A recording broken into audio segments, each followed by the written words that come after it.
Par les partis de gauche et les syndicats protestataires.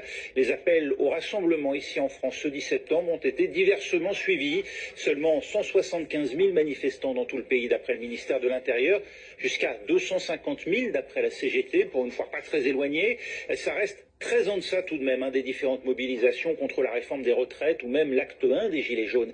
Julie Dungelot, vous êtes place de la République à Paris, où l'atmosphère est en train de changer en cette fin de journée. Oui, tout à fait. Je me suis mis un peu en retrait, Raphaël, il y a quelques minutes, vers 19h30. Il y a d'abord eu un feu de poubelle et puis eh bien, les CRS se sont mis à charger avec des tirs de gaz lacrymogène. Et pourtant, toute l'après-midi, eh bien, l'atmosphère était très bon enfant sur cette place de la République où on a pu voir des concerts, des sittings, des jeunes qui jouent aux cartes.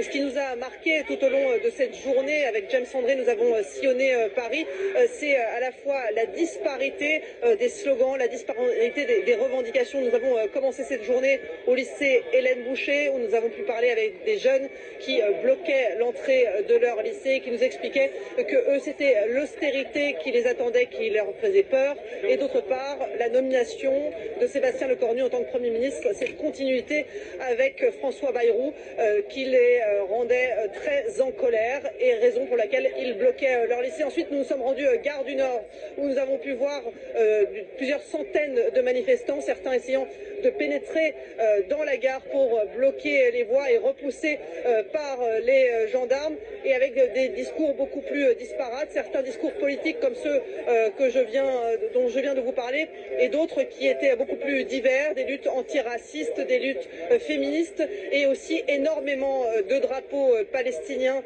pour marquer sa solidarité avec Gaza. Et sur cette place de la République, c'est vraiment le résumé de tout ce que je viens de vous dire qu'on a pu voir tout au long de l'après-midi, avec des slogans pro-palestiniens tagués sur ces statues de la place de la République, et puis de nombreux drapeaux aussi. Une atmosphère très bon enfant jusqu'à plus ou moins 19h30, où là ça a commencé à dégénérer, et à présent la police se trouve de l'autre côté de la statue, en train d'essayer de disperser donc les manifestants principalement, et beaucoup de jeunes.